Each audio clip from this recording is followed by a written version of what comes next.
Hi, everybody. Welcome back to the greenhouse. We're having a little bit of a party tonight because if you look at the About page on my channel, Sunday was my 10-year anniversary on YouTube. Cheers. But 9.5 years of lurking. I learned a thing or two, I guess. I don't know. It's an excuse to have a party, and we're having a more fun video tonight because we have Daisy Cousens with us, and we're going to watch her exercise her confirmation bias and pick it apart a little bit and make fun of her a little bit because she's just so eminently mockable. Is she not? Let's go. Miss Daisy here is going to tell us how left-wing women are a bunch of crazy uggos. Ideologies. For example, if you are surprised, hi everyone, I hope you're all well. So, in a world of political differences, it is no surprise that different types of people are drawn to different ideologies. You know, I've wondered about this myself, actually. Why is it when you travel in certain circles, you seem to meet the same sort of person over and over and over and over and over? Because I guess, it makes a certain amount of sense that certain psychological profiles are drawn to certain types of answers, right? It's kind of, a no-brainer, really, but oh, she just uses it to jump to all her favorite conclusions. For example, if you are an inner-city dwelling millennial or Zoomer with a part-time job and some sort of humanities or arts degree who is single, you will most likely be drawn to the regressive left, given what you have been exposed to at university, the types of people you mix with, and also the fact that you don't own a business, you're not supporting kids, and you don't have to deal with things like corporate or payroll tax.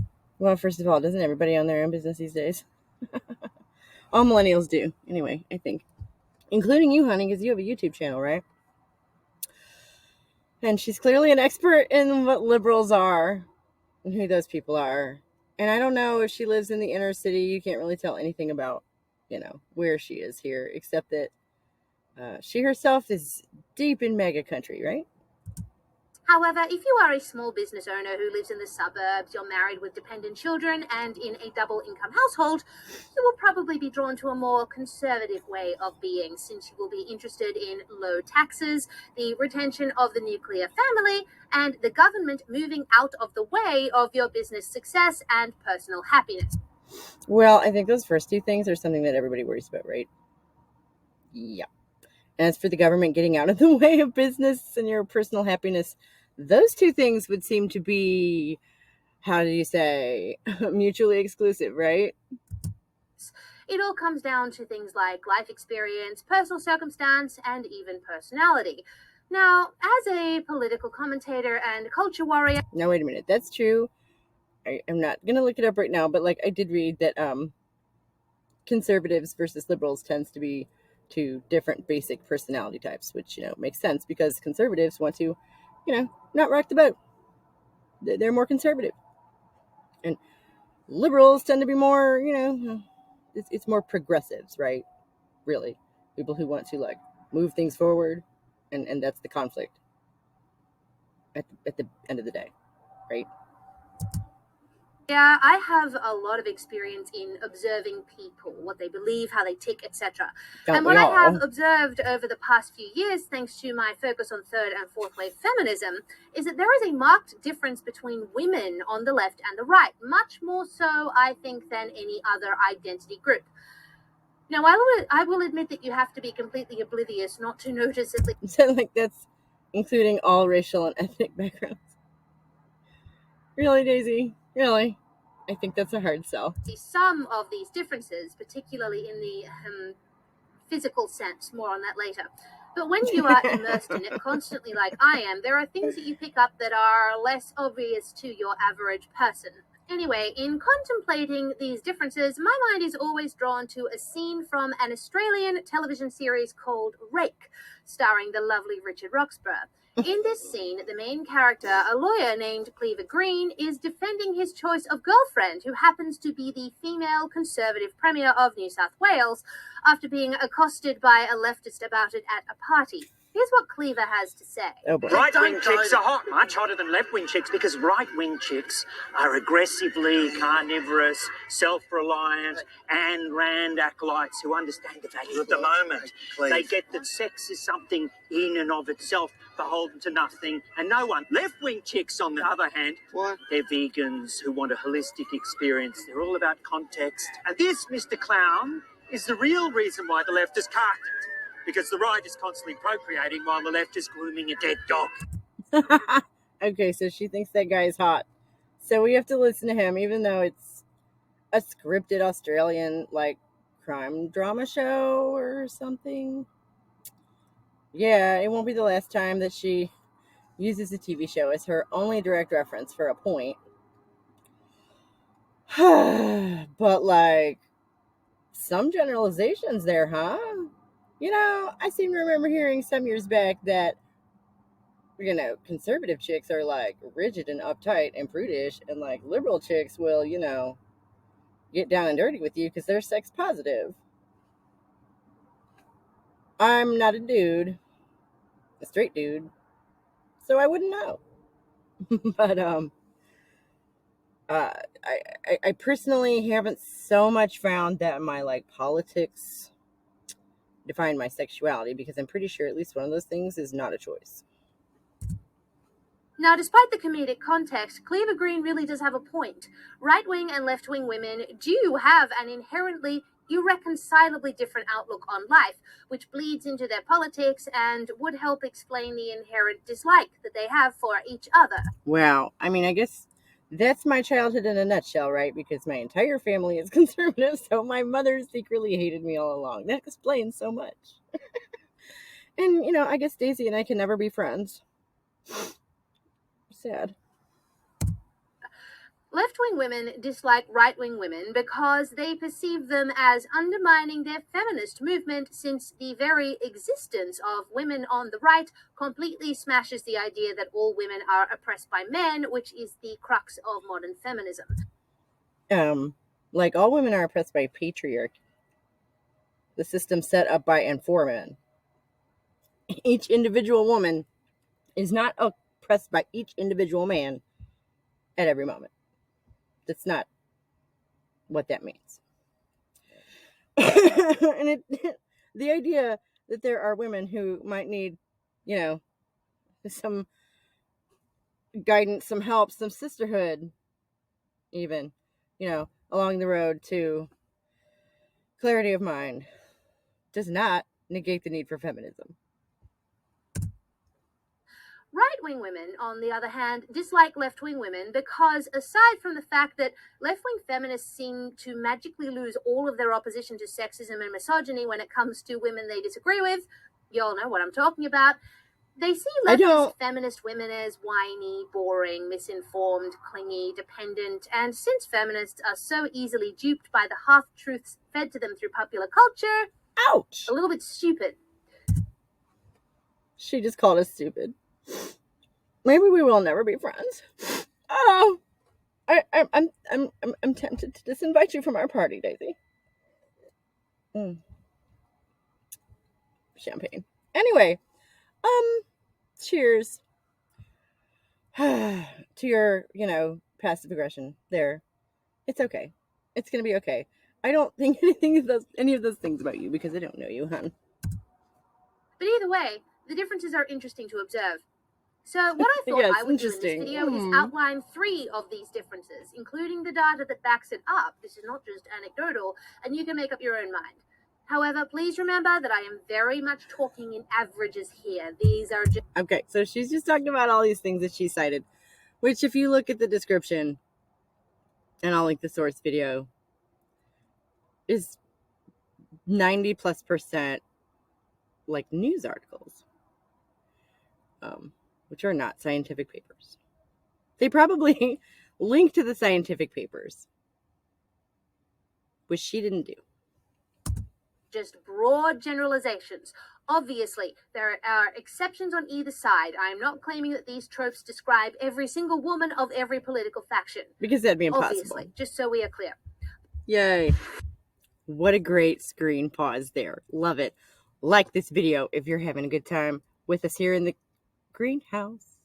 And subscribe to the channel to let the algorithm know that. Let's go diving back in. Before we get to it, please subscribe to my channel if you haven't already, and share this video if you like it. Ooh, there's a thought. So close to reaching 200. I'm happy for you, darling, but like, hey, yeah, you want to share this video somewhere? That would be amazeballs. 1,000 subscribers, and I really want to get there as quickly as possible. That would be super exciting. So if you are enjoying this video so far and would like to see more right and left wing women. Number 1, right wing women are on average better looking. Now again, I'm only talking in averages here. Obviously there are some very beautiful women on the left and some less than attractive women on the right. However, it has been observed again and again and again that for some reason women who are typically attractive tend to gravitate rightwards, and those who, to use their own language, do not fit society's beauty standards tend to cluster on the left. I wonder why a group of women who tend to, worry a lot more about the status quo and like maintaining that and like fitting into it and working with it might adhere more to mainstream beauty standards. It's almost like they work at it or something. Come on, give yourself some credit. I mean, you're about to, right?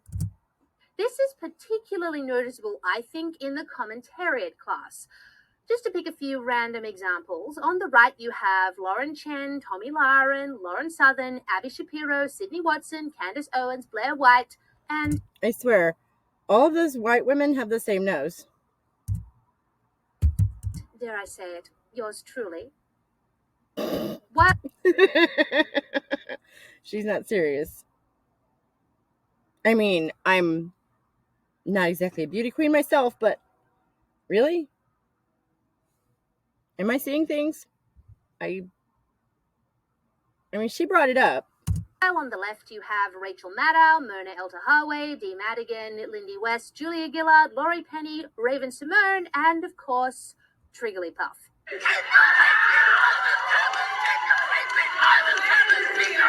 Milk those memes, baby.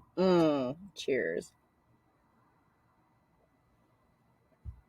But like, of course, that's not really a fair comparison because, again, those conservative women clearly work very hard to adhere to those beauty standards. And, I don't know. Maybe liberal women have better things to do. Or maybe they're virtue signaling in a different way. Who knows? I don't know. I have better things to do, personally. Like, reading about stuff. And not like critiquing other women's appearance on the internet, usually. But tonight we're having a party.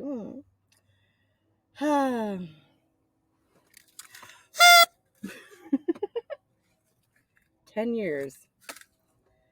I feel just a smidge old. Anyways. See, it is a weird coincidence.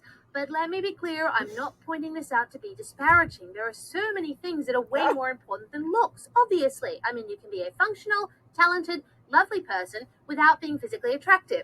Laurie Penny, for instance. My snarky side wants to say, finally, she's talking about something she knows about. And as for Laurie Penny, I wrote an article about her a few months ago. I think she might be one of the most obvious examples of a hack that I've ever seen. Excellent screenwriter. Inner beauty is more important than physical beauty and all of that, etc., etc., etc. I thought one sprung from the other. Which is why I'm always so surprised that whenever I bring this up, all the feminists absolutely flip out about it and get really angry. Now, this is despite the fact that they insist that they think conventional beauty standards aren't important. Like, do you remember F your beauty standards? And yet, whenever someone points out to them that feminists on average don't seem to fit conventional beauty standards, they get all offended and act like it's the most important thing ever. Well, you call people ugly and expect them not to be offended? Girl, really? Come on. We know what that means. Because to those of your school of thought, adhering to mainstream beauty standards is what being attractive means. Okay? So when someone like you walks up to someone else and says, well, you don't adhere to mainstream beauty standards, you're calling them ugly, which is rude. And yeah, such gaslighting. You just, say offensive things and just be like, well, I'm just being real. Weird.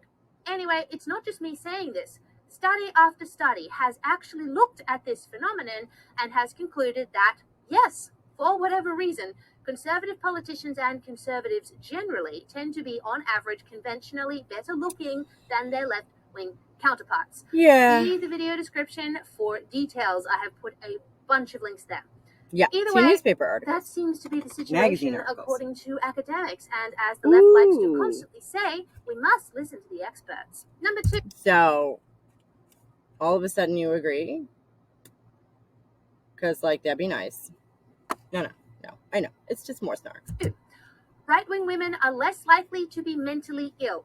I am not even kidding. There has been some recent research that has found this, and I think it is really concerning, honestly. Oh, sure. According to a 2020 study by That's Pew why you Research, put it second. 56.3% of white liberal women have been diagnosed by a doctor or other healthcare provider at some point with a mental health condition.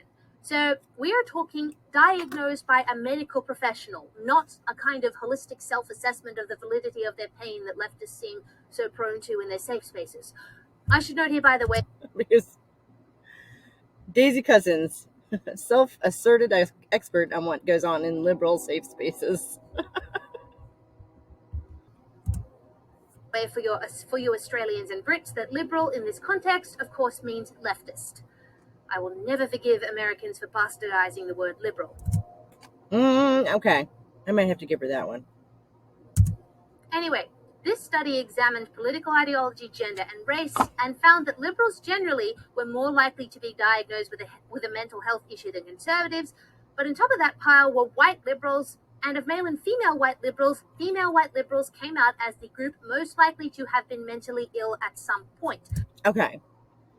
All I'm hearing is that liberals are more likely to seek help for, their personal struggles. Okay. Which, duh. Okay. The idea that conservatives are less likely to seek out psychiatric help does not shock me at all. That would be why they have fewer diagnoses, not because there's no crazy conservatives.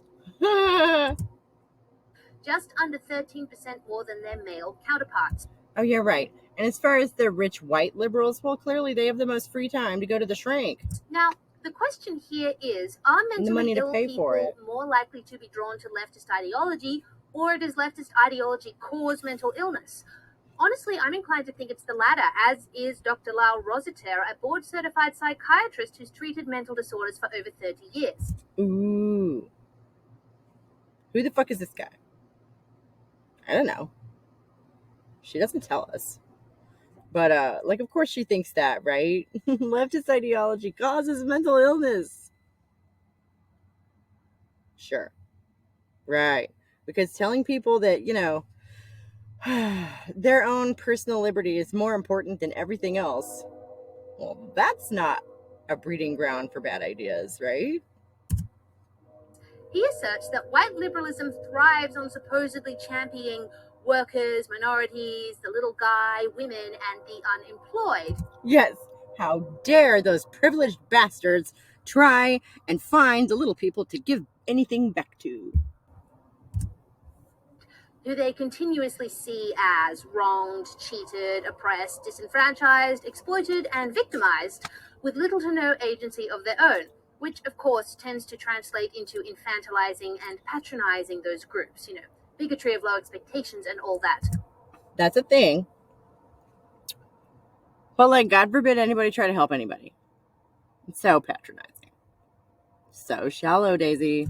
Anyway, Dr. Rositer continues that in the minds of leftists, those responsible for that oppression of the little guy are poverty, disease, war, ignorance, unemployment, racial prejudice, ethnic and gender discrimination, modern technology, capitalism, globalization, and imperialism. In the radical liberal mind, this suffering is inflicted on the innocent by various predators and persecutors. Big business, big corporations, greedy capitalists, US imperialists, the oppressors, the rich, the wealthy, the powerful, and the selfish. I'm sorry, but isn't this just a reframing of their beloved hierarchy? It's just a different view on the same concept, isn't it? Add to that the inherent guilt that white leftists are forced to feel that they and their white privilege are directly responsible for that suffering, and indeed the suffering of millions of people over thousands of years at the hands of the white race, and add to that the fact that white liberal women are taught that they will never achieve what men can achieve because they will always face gender discrimination that they can't control. Well, you have a recipe for anxiety, depression, and goodness knows what else. Yeah. I don't know. I guess that cynics always say this, but I feel like that's just realistic.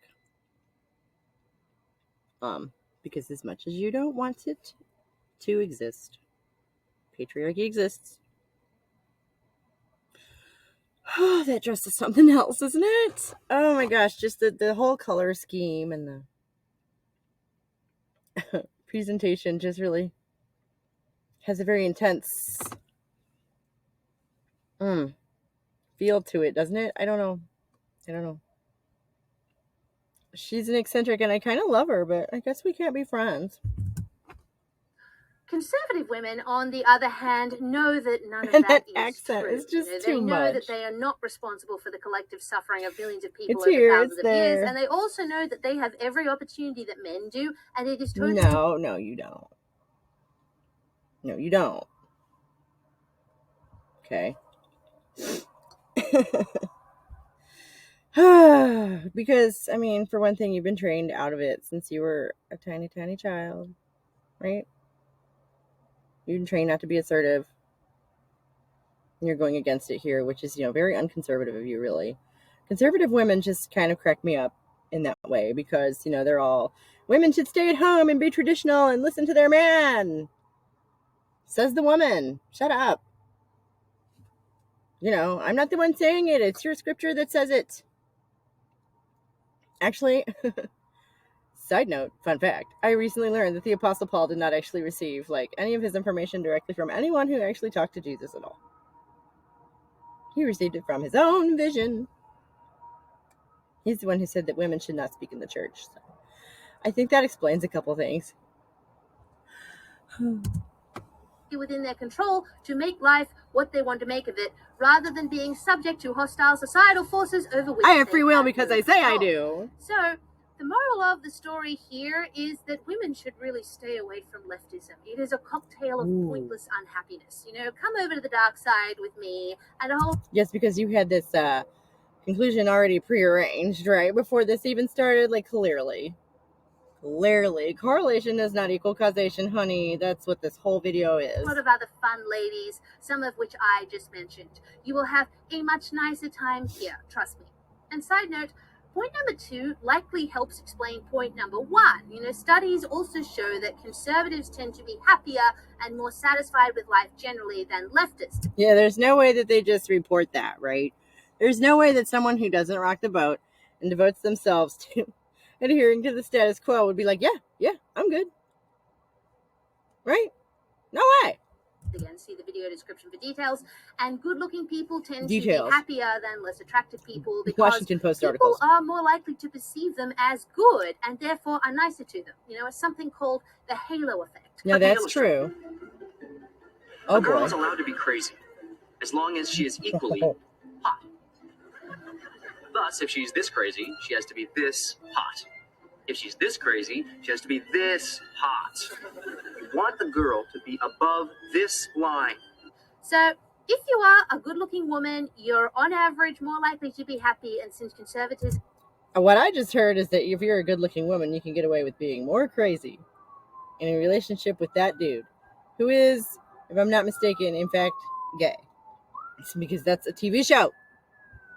It doesn't prove anything. Other than that some writer thought that was clever. I guess a room full of writers. Oh, the world we live in. Anyway, dear viewer. What she's trying to say, I think, is that there's like this relationship between how crazy you are and how hot you are, which if you listen to men tends to go the opposite of the way that she's trying to imply. Is a happier ideology than leftism for all the reasons I just mentioned, you're probably more likely to veer towards that group rather than towards a bunch of sad, guilt-ridden ladies who feel like they have no control over their lives. I mean, it all ties in. I have no control over my life. Well, damn.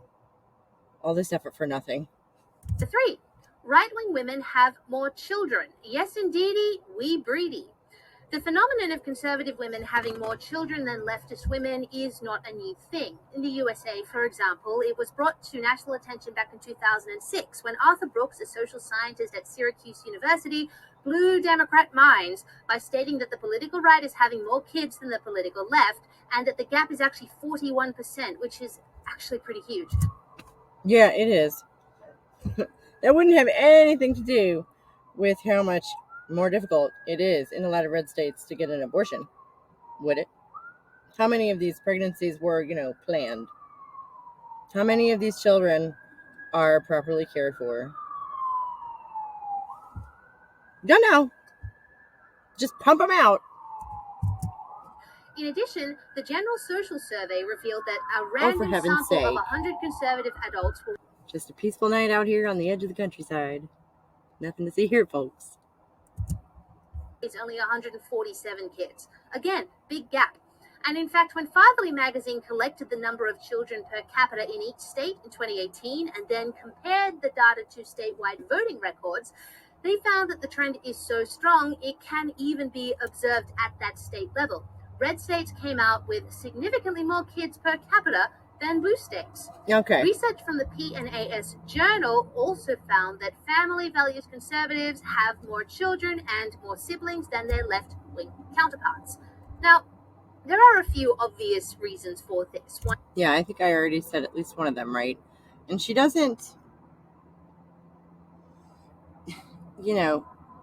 go any further into this. I feel like there's probably a lot more to it than that. One being that conservative women are more likely to oppose the termination of pregnancies and much more likely than leftists and moderates not only to be married, but to be happily married. Again, of course they're going to report that they're happily married. What are they going to do? Get a divorce and get shunned by their church? I'm still not wearing my pearls. But you get the idea. That's just like the last thing they're going to do, right? Because they're conservatives. And they're supposed to stand by their man. Duh. And as far as having children, well, like I say, maybe they're more opposed to abortion, or maybe they just don't have access to it. The state really sort of took that part out of their hands, didn't they? According to analysis from the Institute for Family Studies, conservatives in the USA are also more likely to live in suburban and rural areas, where of course there is simply more space to have and raise children than in cramped inner cities, which is where And then who are all these people in the cities? They're all young professionals, right? I forgot. Who don't own businesses at all. Tend to live. Now, don't get me wrong here. I'm not saying that this means that because conservative women are having more children, that they're breeding a flood of mini conservative superhumans. Children often go against their parents' politics. Okay, we can relax, everybody. Nobody should be politically indoctrinating their children. However, it is... Again, it really is more of an approach to the whole thing. It's a framing. It's a worldview. Sometimes down to a basic personality type level. Which, and there are pros and cons to both, and it's almost as if, maybe we should try and work together to come up with some sort of collective understanding. Oh, shit, sorry.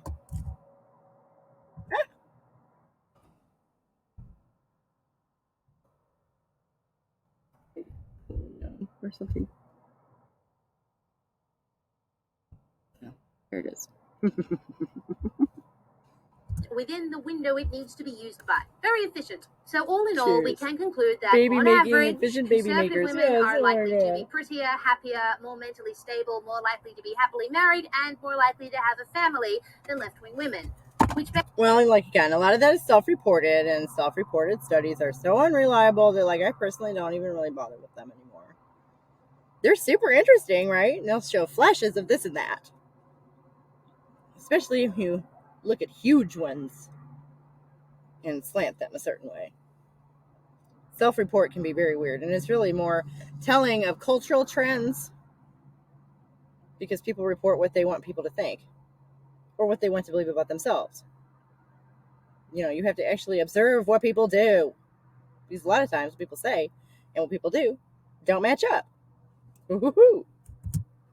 Begs the question, why is it that more women nowadays tend to be left-wing? I mean, it's clearly, on average, a recipe for unfulfillment and misery. Okay, you have not demonstrated that at all. Secondly, I don't know, I think you said that people who live in urban areas tend to be more liberal, right? And my understanding of it is that the countryside has been absolutely hemorrhaging population for decades, right? So like more people live in cities, which would make more people liberal, just by your logic, such as it is. There you go. Let me know your thoughts why in the comments below. Nah. If you like.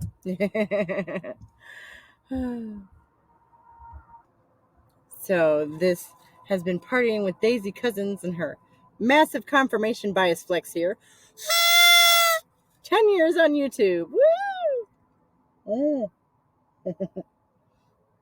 9.5 years of lurking and 6 months of goofing off. Thank you so much for being here with me, and like the video and subscribe to the channel. And yeah, share it somewhere.